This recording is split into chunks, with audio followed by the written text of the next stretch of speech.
Costa Rica y Anda eso nos ayuda recorriendo, mucho. recorriendo nuestro Eso país. para nuestra economía, doña Berta, es importantísimo, ¿verdad? Doña Berta Mora, buenos días. Buenos días, don Henry, usted lo ha dicho. Nos hacen propaganda y propaganda gratis, propaganda que usualmente tenemos que ir a costear cuando tanto Procomer, Cinde en su Ujú. momento o Comex salen en diferentes ferias internacionales a vender nuestro país y tener artistas que vengan a disfrutar de nuestras playas, pues resulta en propaganda gratis. Totalmente. Doña Berta Mora es analista económica que hemos llamado esta mañana por este escenario que se está generando, que usted nos escuchó, doña Berta, hablando del tema de Dos Pinos y los aranceles de los lácteos. ¿Esto qué escenario dibuja en algo que ya es palpable, ya es una realidad? Ya entra a competirle a Dos Pinos y Dos Pinos la posibilidad de que vaya a Estados Unidos también a vender sus productos. Pero ¿qué escenario, frente a qué escenario estamos? Don Henry, vamos a ver, esto se establece o la liberalización de aranceles en productos lácteos se establece en el CAFTA, que recordemos que el CAFTA es aprobado en el 2009 o entra en vigencia en 2009, lo que significa que tuvimos 14 años para prepararnos para esto. O sea, básicamente tuviste una década para poder entender cómo competir en un mercado internacional que incluso es un mercado internacional relativamente pequeño, entre comillas, porque estás compitiendo en Estados Unidos y Centroamérica, ¿verdad? Sí. Entonces, esto lo que te está dando es la oportunidad de entrar a un mercado como el estadounidense, que es sumamente grande, a vender tus productos sin necesidad de un arancel. Eso sí, en contraposición, ¿qué es lo que vas a tener? Vas a tener entrada de productos lácteos producidos en Estados Unidos sin aranceles, que efectivamente, como se plantea, muy probablemente su elaboración implica un costo menor al costo que genera esa producción en Costa Rica. Ahora bien, se sabe y es perfectamente palpable los que hemos salido del país a los diferentes países de Centroamérica, que los productos que produce, valga la redundancia, Dos Pinos, Ujú. se venden a un precio menor del que se venden en Costa Rica, siendo que se producen en Costa Rica algunos de ellos. Otros sí se fueron a producir en Nicaragua, otros se producen en Honduras, pero sí se establece precisamente esa estructura de costos a nivel centroamericano. Mm. Mm. Ahora, eso obliga, a ver, esto plantea varias cosas, doña Berta. Uno, que en efecto Dos Pinos se ponga las pilas a competir. Digamos, el reto que tiene es muy grande hacia adelante. Pero dos, que creo que la gente, al final era lo que planteaba mucho en los comentarios ayer, si ahora sí vamos a ver mejores precios, como usted lo decía ahora. Sí, eso es posible, es decir, en la competencia tal y como se plantea, casi que es obligatorio pensar que los precios van a ser distintos, que en precios se va a competir. Don Henry, esa pregunta es, tengo que responderla como economista y la respuesta es depende. ¿Por qué? Porque, vamos a ver, está bien, Dos Pinos puede mejorar su estructura de producción y eso significa implementar mejores tecnologías que a la hora de la hora implique un menor costo de producción. Perfecto. Ahí, eso solo depende de Dos Pinos. Pero hay una parte que depende del pueblo.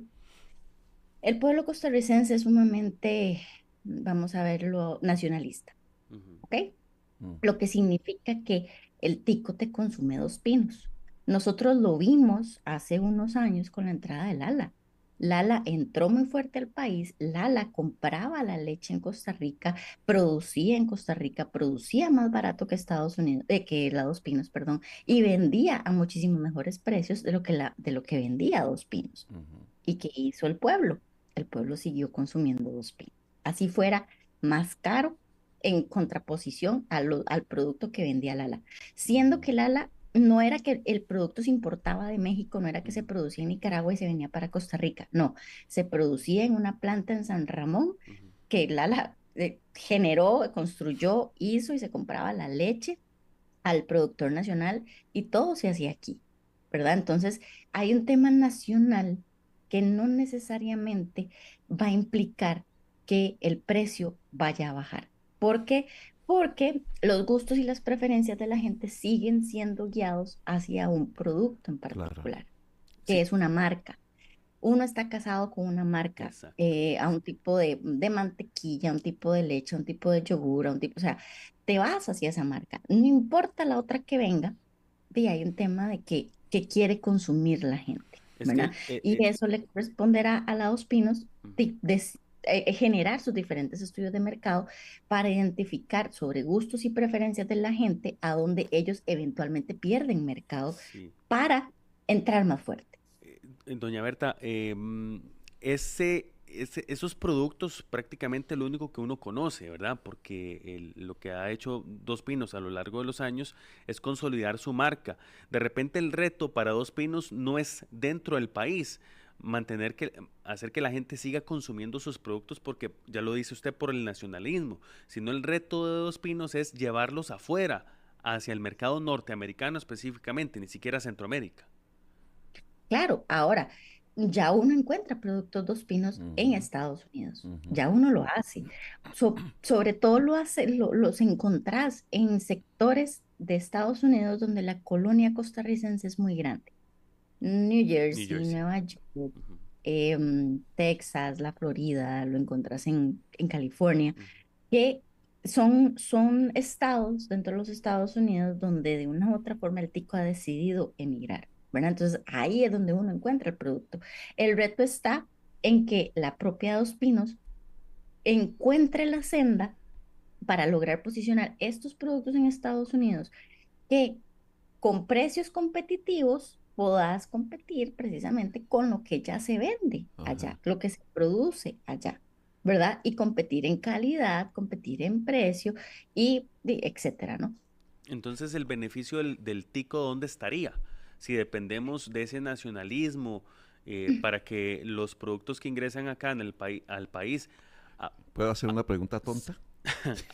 No hay Eh, preguntas tontas, don Henry, sí, esté tranquilo. es que eso que está diciendo Angelo, que Ospinos diga, como el tico es tan fiel, lo voy a tratar mejor con el precio. Eso puede pasar. O Sí, sea, a ver, claro, ¿por qué no? depende, como yo les decía, es que si Dos Pinos mejora su estructura productiva de una u otra forma, implementa nuevas tecnologías para producir muchísimo más barato.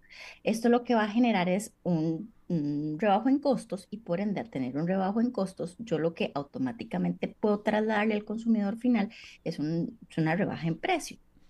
Ujú. Pero si los gustos y preferencias se mantienen, o sea, la demanda se mantiene sobre los productos de la Dos Pinos, hay que ver cuál de los dos pesa más Claro. para tener un efecto final sobre el precio de los productos de la Dos Pinos. Sí, ahora, Porque si al final del día la demanda se mantiene o aumenta, sí, el precio va para arriba igual. totalmente. Ahora, doña Berta, y queremos que seguramente el lunes, la próxima semana, estemos hablando ampliamente con analistas frente a los tratados de libre comercio, ujú, que ujú. creo que esto es una prueba de todo lo que pueda suceder con los tratados que ha firmado Costa Rica. Estaba leyendo ayer un documento de don Oscar Álvarez de la Academia de Centroamérica muy interesante sobre cómo se destaca el país con 13 tratados de libre comercio que abarcan el 80% del comercio internacional costarricense, de lo que hace Costa Rica a nivel internacional. Y me asaltaba una pregunta. eh, ¿Qué hubiera sido del país si no se logran todos estos acuerdos, verdad? El nivel de crecimiento de Costa Rica es evidente de la mano de esto que se ha logrado a nivel internacional, ¿verdad? Este escenario que estamos ocupando ya. Claro, don Henry, porque imagínese que dentro de los tratados de libre comercio, como usted lo decía, son 13 tratados. El año pasado se trabajaron en dos de ellos, uno con Ecuador, que ya quedó firmado y ratificado, está el de los Emiratos Árabes también, que ya está firmado, no ha entrado en vigencia, pero ya está firmado, se firmó el 26 de noviembre del año pasado. Encontramos que son tratados que de una u otra forma a nosotros nos inyecta inversión extranjera directa porque nos hace un país abierto a la economía. Ujú, Hoy en día, uno de los sectores que más se beneficia con esto es el sector de dispositivos médicos. claro. Y nosotros nos hemos consolidado en la región como el país de generación de dispositivos médicos, que al final del día esto viene, digamos, sustentado desde el CAFTA, ¿verdad? Y el CAFTA, ya se los decía, se Ujú, firmó desde el 2000, bueno, entró en vigencia desde el 2009. Y el sector de dispositivos médicos es uno de los más grandes, de los que más genera empleo y de los que más inversión extranjera directa ha traído al país. Entonces, uno no los puede satanizar, ¿no? Los TLCs, los acuerdos de libre asociación, uno no los puede satanizar. porque a la hora de la hora hay un sector muy fuerte, sobre todo en zonas francas, que se ha visto altamente beneficiado a esto, Ujú. incluso sector servicios, el sector agrícola de exportación, ¿no? ¿Por qué? Porque hemos tenido productos como piña, banano, café y algunos otros productos tropicales que gracias a los tratados de libre comercio han encontrado esta vía para accesar a mercados con menores barreras arancelarias, lo que a nosotros nos beneficia a la hora de exportar.